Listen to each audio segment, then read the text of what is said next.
Anyway, Dr. Gibbins was born in Prince George, British Columbia, received his university training at the University of British Columbia and Stanford University. He joined the University of Calgary faculty back in 1973, served as a department head for a number of years. He's currently faculty professor of political science at the University of Calgary. Most of his time, however, now is spent as the president and the CEO of the Canada West Foundation, which is located in Calgary. It's a nonpartisan public policy research group which basically does issues of concern to the 4 Western Canadian provinces, Manitoba, Saskatchewan, Alberta, and British Columbia. He has been elected a Fellow of the Royal Society of Canada. He served as the president of the Canadian Political Science Association. He is well known across Canada for his writings on political science, for his writings about Western Canada. And without further ado, it's a pleasure to introduce Dr. Roger Gibbins.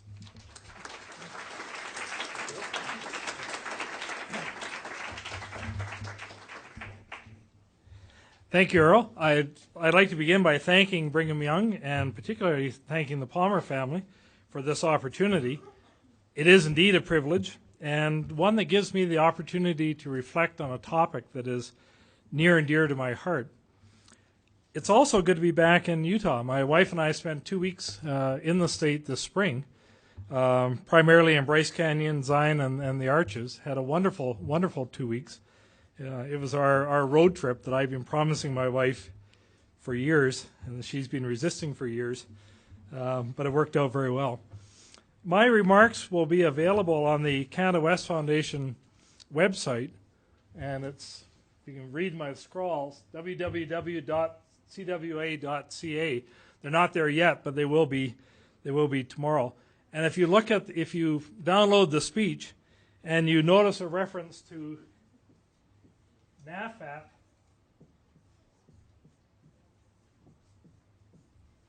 please read that as NAFTA. There's some things the spell checker just doesn't handle. I'd like to start with a brief account of my thesis research back in the early 1970s. And this may seem like an odd place to start, but it actually, if you bear with me, it has some immediate relevance to what we're talking about today. Excuse me. My thesis project did survey research in 2 small communities, Osoyoos, British Columbia, and Oroville, Washington. 2 communities, about 3,000 people, almost identical in their characteristics, 6 miles apart, but the international border ran between them. And so the nature of the thesis was to see what's the impact when you take 2 almost identical communities, draw a line between them, what's the impact on how people see the world? Well, the impact was quite dramatic, but I want to just mention a few things that came out of that research. The Canadian respondents identified the United States as Canada's best friend, not a surprise, but also identified the United States as Canada's worst enemy. None of the Americans identified Canada, incidentally, as their worst enemy. To my continual amazement, 40% of the American respondents had never been to Canada, even though they were 3 miles away. I mean, if you turn the wrong way coming out of the supermarket, you'd end up in Canada. But 40% had never been to the country.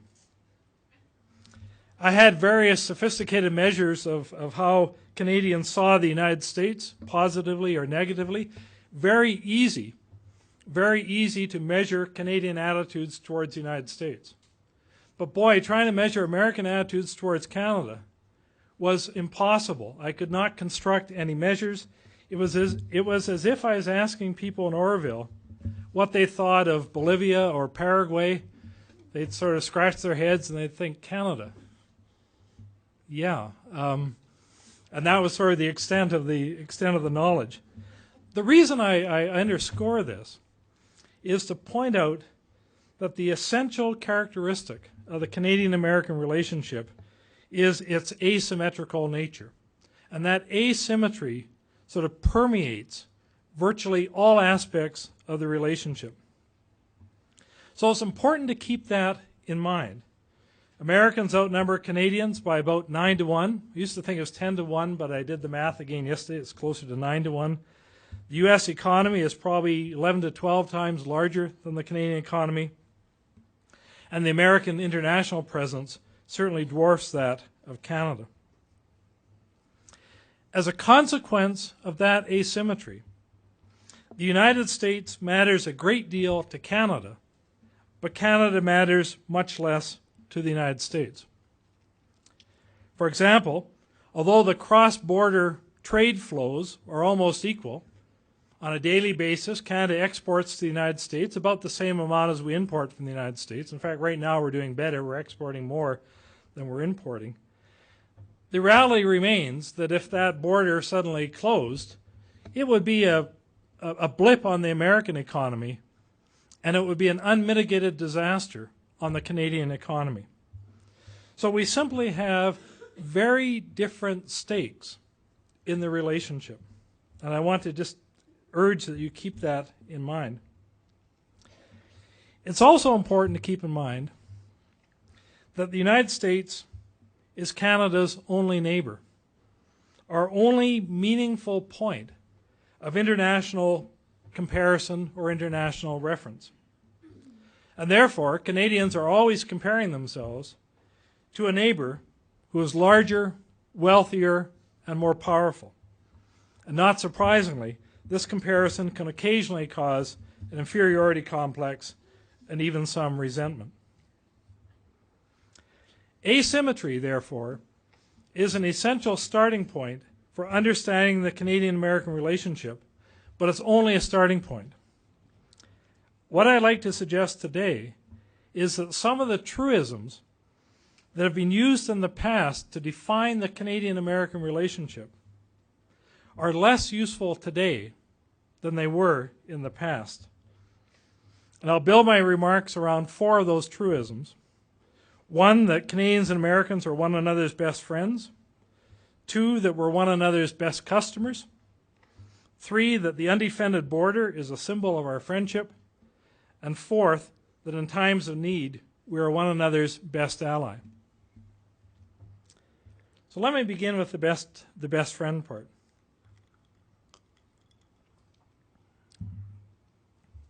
There is little question that Canada and the United States are one another's best friends. Although the political relationship may be strained from time to time, that friendship is reinforced by a vast network of commercial, professional, personal, and family relations. Relations illustrated so clearly by the Palmer family. So in so many ways, we are part of the same continental community. In fact, a good part of that continental community seemed to be at the Calgary airport at 5:45 this morning, boarding flights to the United States. At the same time, and as we know from our personal relationships, friendship does not preclude tension and conflict. And here there's little question that the Canadian-American friendship has been strained in recent years. I'll just give you a large handful of examples. Most of these are probably pretty familiar to you. Some of them may be a bit more obscure.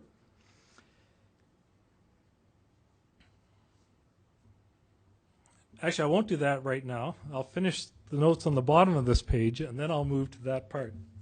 My apologies to the tape. A Harris poll conducted in the United States this year found that 70% of Americans identified Great Britain as a close ally, compared to only 51% who identify Canada as a close ally.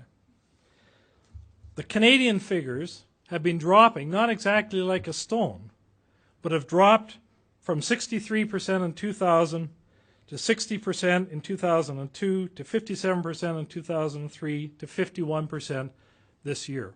That looks like a trend, okay, in terms of American identifications of Canadians. When Canadians were polled shortly after the 9/11 tragedy, 78% had a favorable opinion of the United States, compared to only 14% with a negative opinion.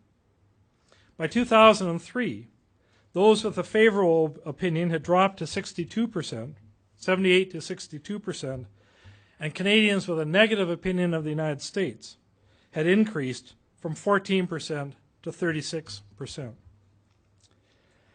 Part of the strain in the friendship can be traced to a number of specific disputes, some big, some small, most arising from the trading relationship between the two countries.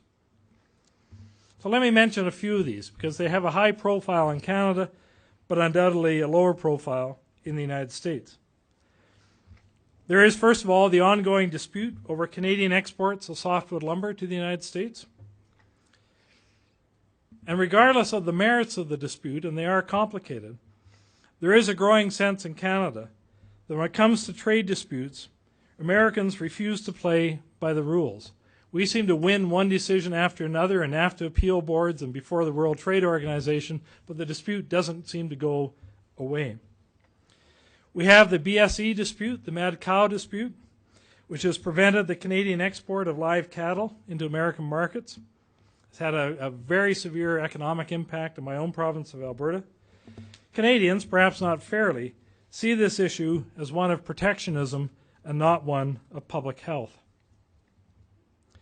The American Missile Defense Initiative, which the Canadian government appears to endorse with a notable lack of enthusiasm, is getting a much rougher ride in the Canadian public. And in fact, the federal government announced on the weekend that the approval of Canadians' participation in the Missile Defense Agreement will not be brought before the House of Commons for approval, but will only be done at the executive level, because if it's brought before the House of Commons, it could in fact defeat the government. The Iraq War, where Canada has not been part of the American-led coalition, has been a major irritant on both sides of the border. There's a dispute about Canadian garbage being deposited in the state of Michigan. I'll come back to this in a second. Canadians, to the irritation of many in the American government at least, are likely to decriminalize the possession of marijuana within the year, just to make the border a little bit more difficult. There are conflicting preferences in terms of how to move Alaska natural gas down to continental markets. And just to give you an example of the sort of the small irritating things that can happen, the citizens of Nelson, British Columbia are building a monument to honor American draft dodgers, which has sparked considerable amount of anger from the U.S. veterans of foreign affairs. Now, given the extent and depth of the Canadian-American relationship, such flashpoints are inevitable and should not be surprising. Put any two countries on the same continent for 200 years, and some sparks are bound to fly. The relationship is simply too vast, too complex to run friction-free. It's a lot like a family. Okay, you can have that relationship, but it doesn't preclude friction. However, the friction along the border has been intensified recently by partisan disagreement. An odd thing about Canada, if you ask Canadians which American political party they identify with, they actually can answer that. Most Canadians do identify with an American political party. Bit surprising. But the important point is here that Canadians are overwhelmingly Democrats. Asked to identify themselves, that's who they are. For example, a poll last week asked people around the world how they would vote in the upcoming American presidential election. Now, of course, they can't vote in the American election, but if they could, how would they vote? 61% of Canadians would support John Kerry. 16% would support George Bush. So the Democrats outnumber the Republicans by about 4-1. That's why, incidentally, Canada will never join the United States as long as the Republicans are in power. They'd never let us in. The Canadian antipathy to George Bush is almost visceral in nature, and unfortunately tends to blend in to a generalized anti-Americanism. Film producer Michael Moore is close to being a national hero in Canada, as he is among American Democrats. So visiting Canada is sort of like visiting a Democratic campaign headquarters at the present time.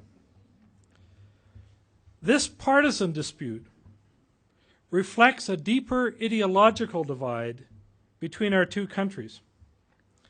To quote briefly from Jeffrey Simpson, a national columnist in the Globe and Mail, in a column published just 2 days ago, he states that 40 years ago, Canada and the United States both reflected a mainstream consensus that was broadly liberal: bigger government, income redistribution, an activist state, limited church influence on politics, multilateral cooperation in the Cold War.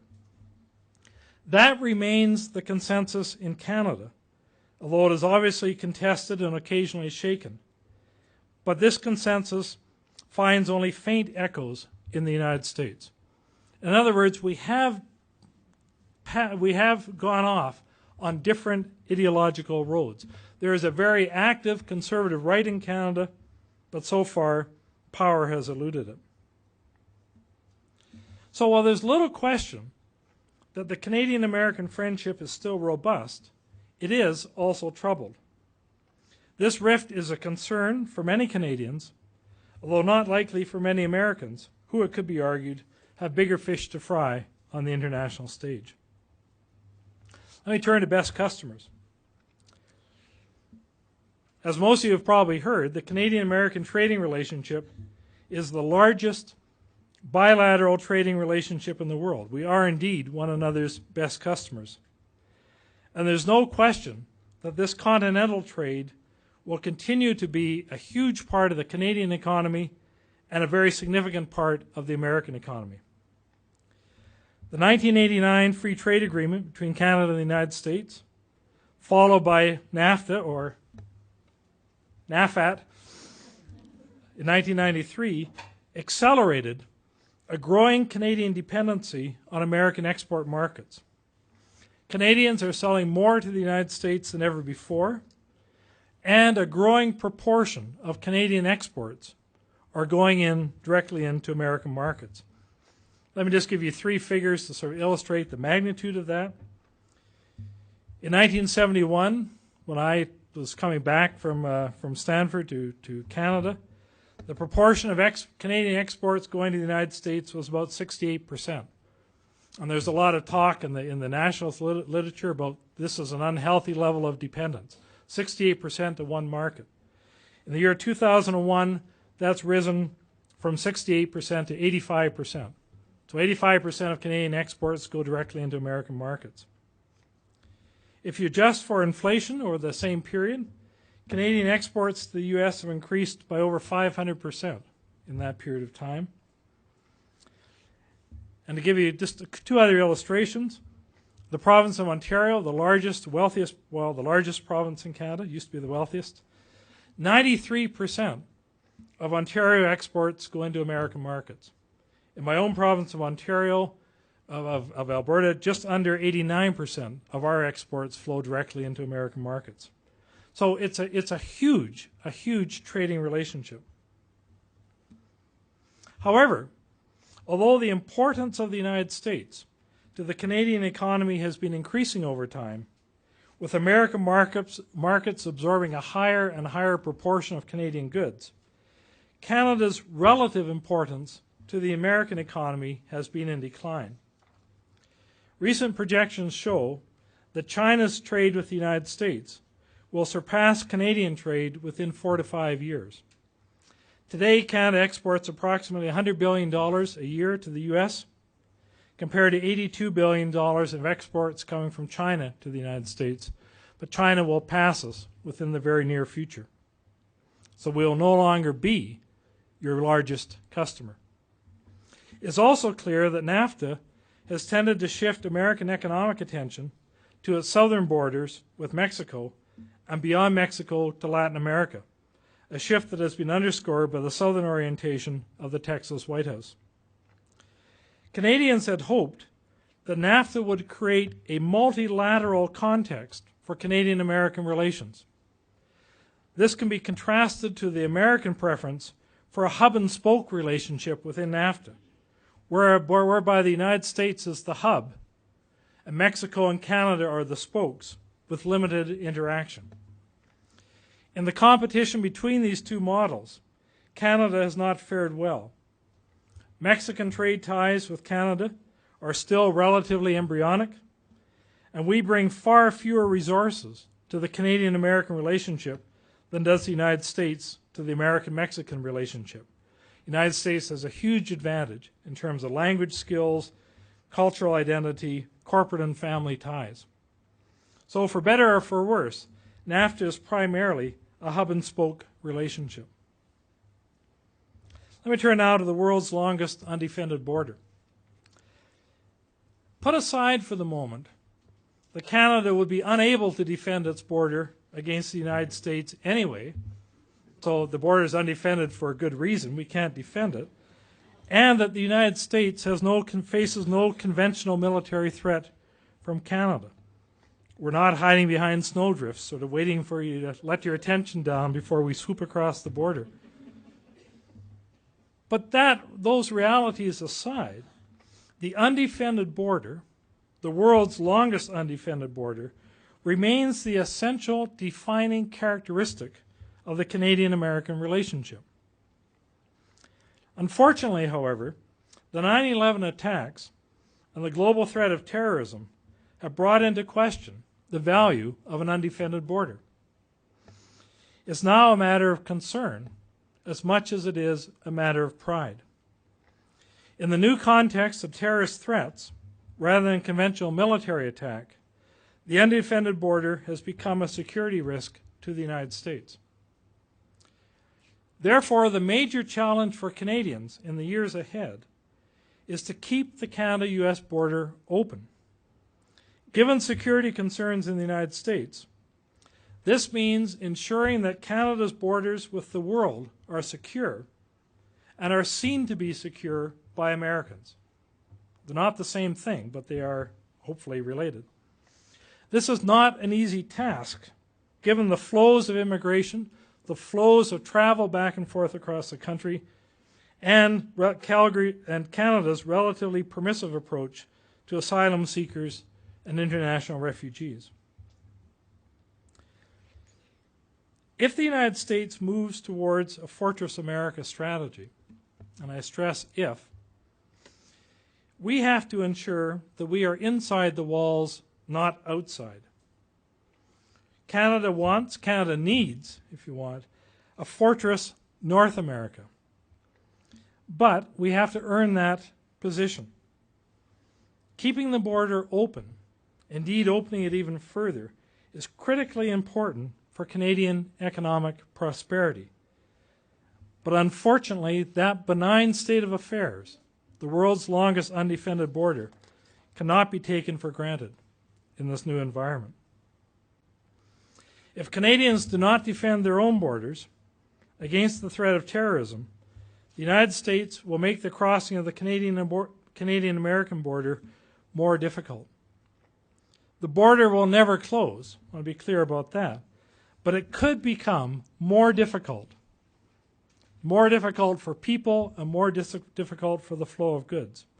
In that event, the Canadian economy will pay a severe price as increased border security undoes much of the economic integration that has occurred through NAFTA. Remember, NAFTA assumed that the border would essentially be erased as an economic border. The firms could locate in Canada or the United States and move goods back and forth easily across the border. Well, that assumption then has been brought into question by the new security environment. Let me turn last to the question of best allies. There's little question that during the Cold War period, following the end of the Second World War, Canada and the United States were the best of allies.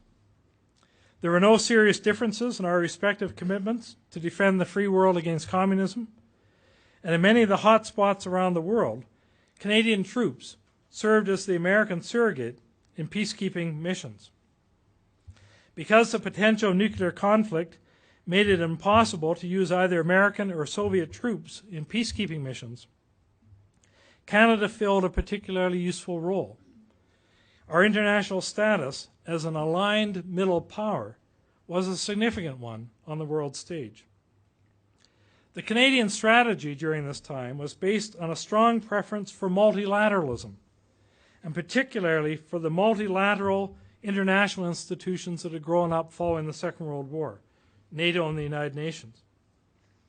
Canadians were, and indeed still are, very wary of bilateral relationships with the United States, relationships in which we could only be the junior partner.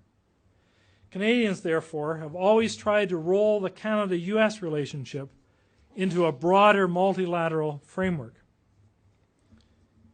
However, with the end of the Cold War, it has become much more difficult for Canadians to position themselves in a new unipolar world than it was to position themselves in the bipolar world of the Cold War. As peacekeeping has been transformed more and more into peacemaking, it is less clear what Canada should be doing.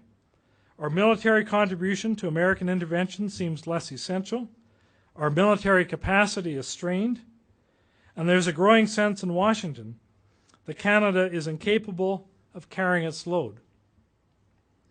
In addition, 9/11 has propelled the United States down a foreign policy path that has not been well received in Canada. American foreign policy has become more unilateral in character, and Canadian alignment has become both less important and less assured. At the same time, Canadian vacillation with respect to some aspects of the war and terror have been a concern in the United States. So let me move towards a conclusion by looking ahead. If the truisms of the past provide a less clear guide to the Canadian-American relationship, where does this leave us? Well, in the years ahead, Canada is likely to become less and less important to the United States in the general scheme of things. Less useful as an international ally, less important as a trading partner. Although the long-term prospects for energy trade run somewhat counter to this assertion, the general conclusion still holds. At the same time, however, the United States is likely to become more important to Canada. Economic integration will likely increase, and there's no realistic prospect that Canadian export trade will become any less dependent on American markets. Attempts over the last 40 years to diversify Canadian export trade have not been successful. So Canada will become increasingly embedded in a continental economic community. This means, in turn, that it is critically important that Canadians actively manage the relationship with the United States. It cannot be left to run on autopilot. However, there are some disturbing signs that Canadians are not doing very well in this respect. Although Prime Minister Martin gave a lot of emphasis during the last election campaign to improving Canadian-American relationships, there has not been a lot of progress. Canada has yet to appoint a new ambassador to the United States, and Liberal backbenchers in the House of Commons are still making very harsh statements about the United States with apparent impunity. For example, and if you'll pardon the language, Liberal MP Carolyn Parrish, who last year referred to President Bush as that bastard, recently declared that the U.S. missile defense system is supported by a coalition of idiots. To quote Parrish, "We are not joining the coalition of the idiots, we are joining the coalition of the wise." It's not really language designed to strengthen the relationship. Unfortunately, Canadian policy towards a Canadian-American relationship seems to boil down to one simple hope, and that is the hope that John Kerry wins in November. This, I would argue, is a very risky strategy for two reasons. The first risk is that Kerry might not win. In fact, may not win the way things are going, despite the vigorous effort by Canadian editorial writers to put him over the top. We're doing our bit. I don't think we're going to be successful. We don't have a fallback position, however, if Kerry loses. But the second risk in this strategy of hoping that Kerry wins is that he might win. The danger here is that Democratic administrations tend to be more protectionist than Republican administrations. John Kerry is campaigning on more jobs for Americans in America. It's not a great message for Canadians. He has pledged to end Canadian trash exports to Michigan. And he is even less likely than George Bush to be sympathetic to Canadian trade concerns on such matters as softwood lumber and cattle. Canada, therefore, needs a strategy that can accommodate a Bush win, or for that matter, a Kerry win. To this point, however, a coherent strategy has not emerged. In a 1962 speech to the Canadian Parliament, President John F. Kennedy said, and I quote, "Geography has made us neighbors, history has made us partners, and necessity has made us allies. Those whom nature has so joined together, let no man put asunder." End of quote. Well, all of this seems to me to be as true today as it was in 1962. But we cannot assume that just because the relationship is unavoidable, even ordained, that it will necessarily work well. Like any good relationship, the Canadian-American relationship has to be nurtured and it has to be cultivated. The stark reality is that this task falls more to Canada than it does to the United States, because we have so much more to lose. This may not be fair, but to quote Australian outlaw Ned Kelly, such is life. Canada simply has to do a better job of managing that relationship. So in conclusion, the Canadian-American relationship is troubled. It is not on the rocks by any means, but it is not all that it could be. And I would argue that both Canadians and Americans deserve better, indeed need better, as we build a secure and prosperous continental community for the 21st century. So thank you very much for this opportunity. I'd be happy to handle any questions.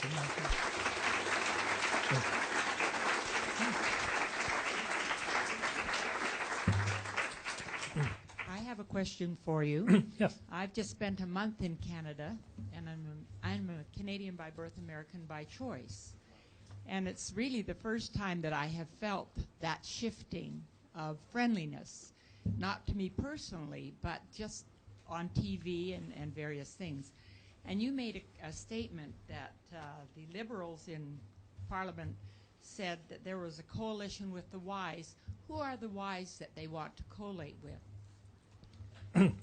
So the question was, who are the wise? It's not.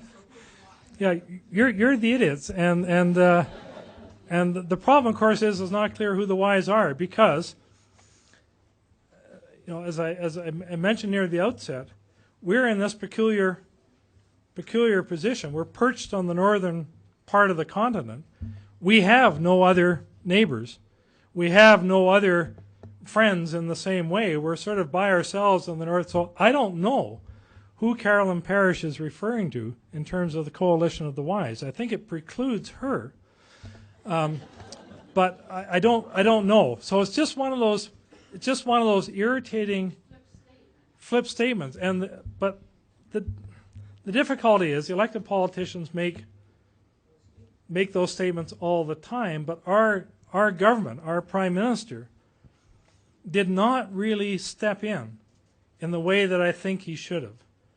He sort of let it slide, and I think that was a mistake, because those sort of things do get picked up in the U.S. Well, a lot of reasons for that, and some of them are probably really good that I don't understand. But we did have an election in June. The current government has been slow moving on a lot of its agenda. Some people have argued that we should wait until the American elections are over so we know what the administration is we're dealing with in the United States, and there's a certain certain logic to that. We may not send the same person for a second Bush administration as we might for a John Kerry administration. So there are reasons for delay.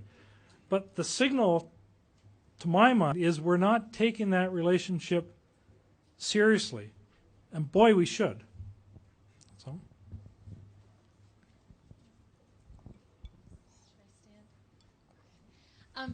Obviously, the asymmetrical relationship between Canada and the United States is dangerous for the Canadian economy because when things happen like the borders close, then the Canadian economy suffers. Do you think that Canada should be trying to adopt a more multilateral approach, kind of like a Trudeau era, you know, working with other countries other than the United States and trying to build relationships outside of just Canada, America, or do you think we should be focusing more on working with the Americans? As you pointed out, in the Trudeau governments in the early 70s, there was a considerable alarm that at that point 68% of our exports were going to the U.S. and so there was a major effort to try to diversify Canadian exports. Well, two things have happened over the last 30 years. One is Canada now exports more to more countries than it ever did before, but proportionately, we become increasingly locked into the American economy. I think the conclusion from that is inescapable. There isn't a diversification option for Canada. Mexico was, you know, when NAFTA was created, Mexico was looked upon as a likely partner in this, but it's not working because there's not a whole lot of Canadian-Mexican trade that doesn't get siphoned in some way through the United States. I mean, there isn't a bridge. It's not happening. So I think we just have to sort of recognize the reality of this, that dependency and greater dependency is a fact of life. It's been a source of tremendous economic prosperity, right? There's no questioning that. But it is a fact of life, and I think therefore that's a relationship we have to manage. And to argue that, you know, we should really expand our trade with Poland and Turkey and so on is missing the main dilemma confronting Canada. I don't think that view is necessarily universally shared in Canada. Yeah.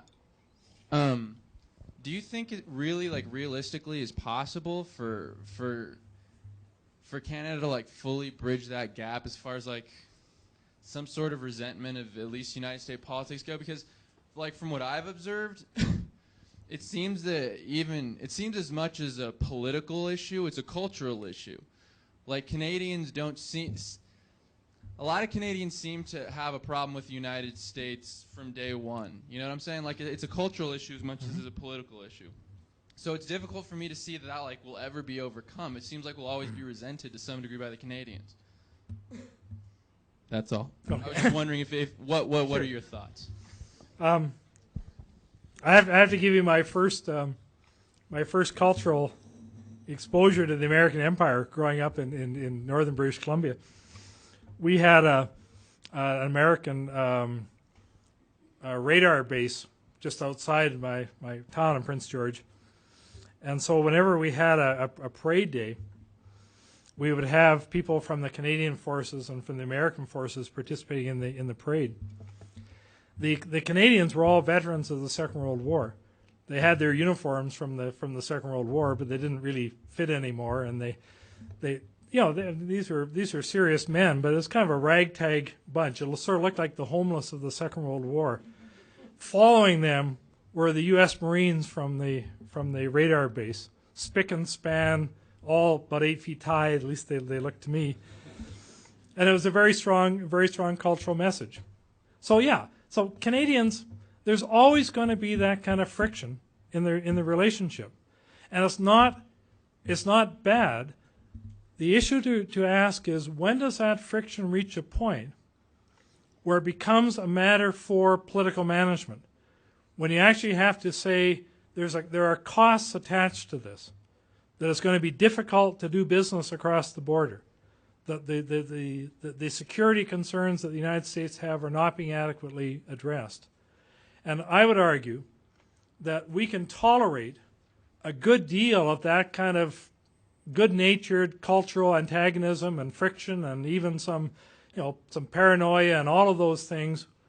But at some point it reaches a level where there's a cost. And I think we're reaching that level where we have to step in and manage that relationship, and we can't just sort of let it run, because it's running along tracks now which I think are going to be harmful to the Canadian economy, and are harmful when we get into things like mad cow and softwood lumber. So yeah, it's not going to go away. It doesn't have to go away, but we have to kind of crank the level down a little bit from where it's reached in the last little while.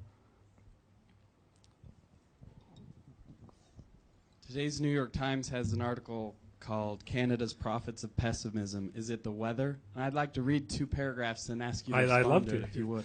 It says this: for these thinkers, Canada is adrift at home and wilting as a player on the world stage. It is dogged by not only uninspired leaders, but also by a lack of national purpose, stunted imagination, and befuddled priorities even as its economy prospers.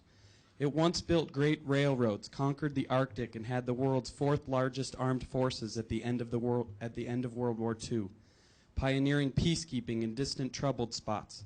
But today, they argue, Canada outfits its peacekeepers with 40-year-old helicopters and decrepit jeeps akin to dune buggies.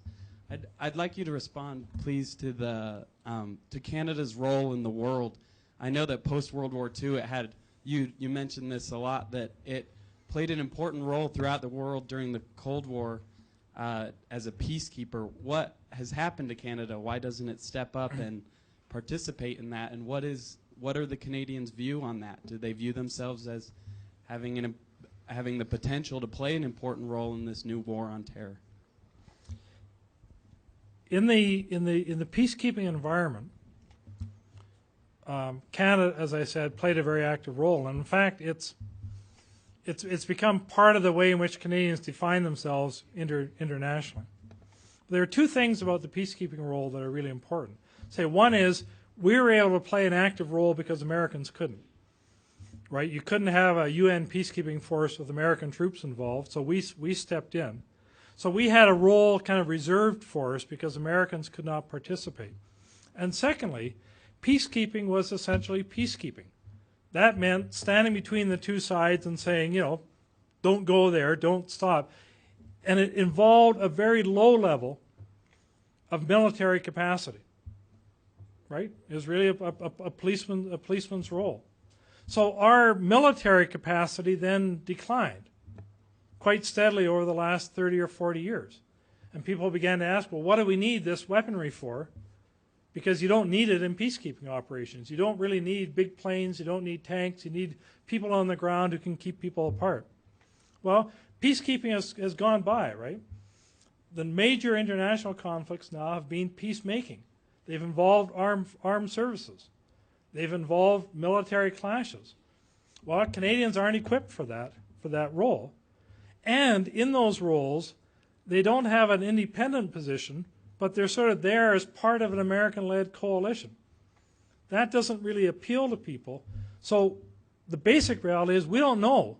We don't know what our international role is, and we don't know how to design our military capacity to meet that role.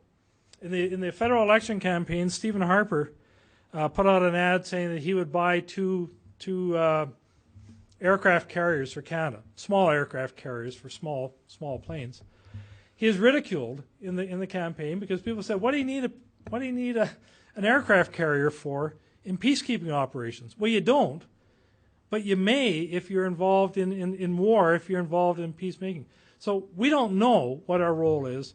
We don't know how to design the military to meet that role, and we don't know how to align ourselves with the United States when American interests abroad are not necessarily aligned now with Canadian ones. So I think we are adrift in terms of our international role, and it's troubling for Canadians because that international role was critical to the way in which we defined ourselves, we defined our identity in the past, and it's kind of slipping away from us. And no one, I think, has a very clear idea what that role should be. So I think the assessment in the New York Times is maybe a little bit harsh, but not much. Not much.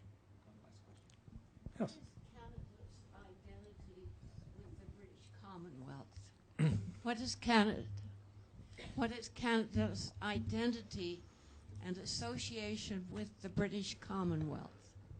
In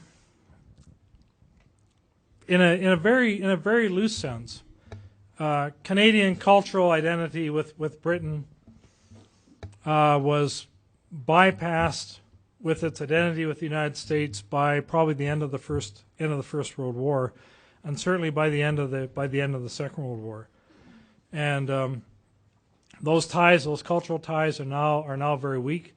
The Commonwealth is still there. We still have the Queen as our head of state, and we still have her relatives as part of the baggage that comes with that. But the cultural ties are now very, very weak. Every once in a while, you'll see a Canadian with sort of a thin veneer of Britishness, but the veneer is pretty thin. Culturally, we are hardcore Americans. And so the British identity, which in the past was kind of a counterweight to the United States, we weren't alone in the world. We were part of this huge British Empire. That's gone because the British Empire is gone, and the contact with Britain is gone as well. So there's no counterweight now. We're left alone on the continent with you guys.